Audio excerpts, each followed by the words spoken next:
Coucou les petits loups, j'espère que vous êtes bien installés car je suis venu vous raconter la merveilleuse histoire du chaos. Mon histoire commence il y a fort longtemps, à l'époque où il n'y avait rien à part le vide, que l'on appelait aussi le néant. C'est ici que le chaos est apparu. Cependant, au fur et à mesure que les humains sont nés, les versions ont été changées et modifiées. Par exemple, selon les Grecs anciens, c'est ces vieux monsieur en robe. Le chaos est un immense gouffre tout noir et silencieux. Chut. Ils disent même que le chaos est la première chose à être apparue dans l'univers, bien avant la lumière du jour.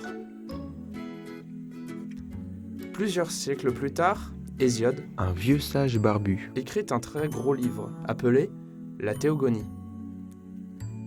Dans ce livre, il explique toutes les histoires de la création du monde, avec les dieux, les déesses. Il écrit dans ce livre « Au commencement exista le chaos ». Malgré le fait que le chaos soit un immense trou noir, il parvient de manière inexpliquée à donner naissance à deux êtres divins. Nyx, qui représente la nuit noire, et Éreb, qui représente les ténèbres.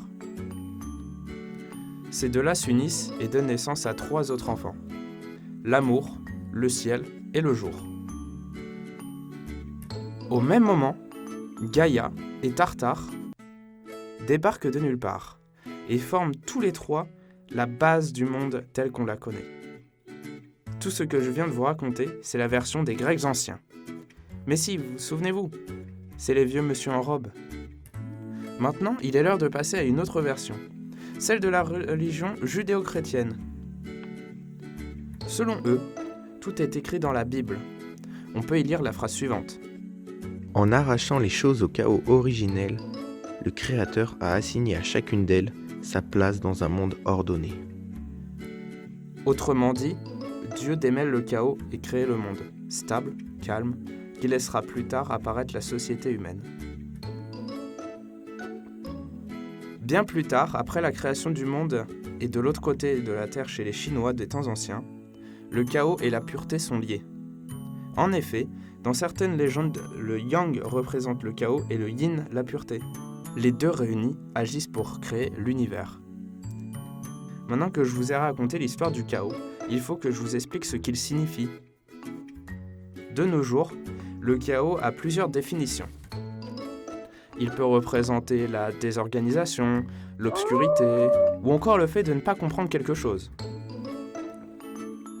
En géologie, en gros, c'est la science des cailloux. Le chaos est un énorme tas de pierres qui se forme suite à l'érosion de différentes roches.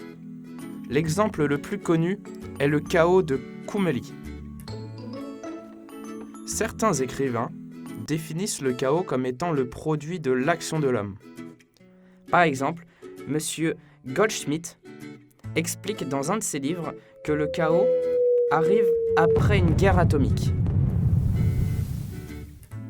En 1756, Voltaire c'est lui. emploie le terme de chaos révolutionnaire, qui sera réutilisé plus tard En 1954, par le général de Gaulle le président de la France après la Seconde Guerre mondiale. pour définir un désordre de la société, un état d'agitation et d'anarchie. En gros, c'est les gilets jaunes. Mais ce n'est pas tout. On retrouve également cette notion de désordre dans certaines œuvres d'art, comme Guernica de Picasso ou encore Métropolis de Grose.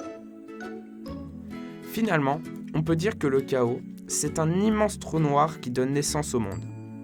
Cependant, les versions sont différentes en fonction des religions et des époques. En ce qui concerne sa signification, il peut être synonyme de plusieurs choses. L'obscurité, des tas de cailloux, ou encore quelque chose de pas très bien ordonné. Un peu comme c'est exposé d'ailleurs. Le mot chaos fait désormais partie de notre langage courant et tout le monde le connaît, même vous. Attendez, ne partez pas tout de suite. Maintenant, c'est l'heure de notre petit jeu pour savoir si vous avez bien tout compris sur le chaos. Première question. Dans la religion chinoise, comment est représenté le chaos ? Par le yin, le yang ou le yong ?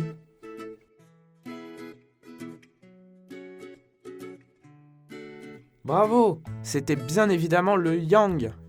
Félicitations. Question suivante. Comment peut être défini le chaos ? Un énorme tas de rochers ? Une manifestation des gilets jaunes ? Ou les deux ?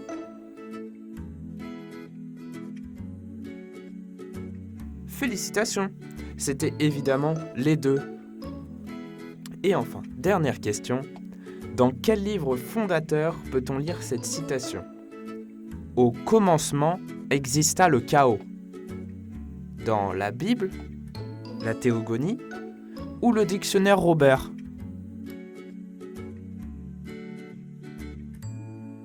C'était évidemment la Théogonie.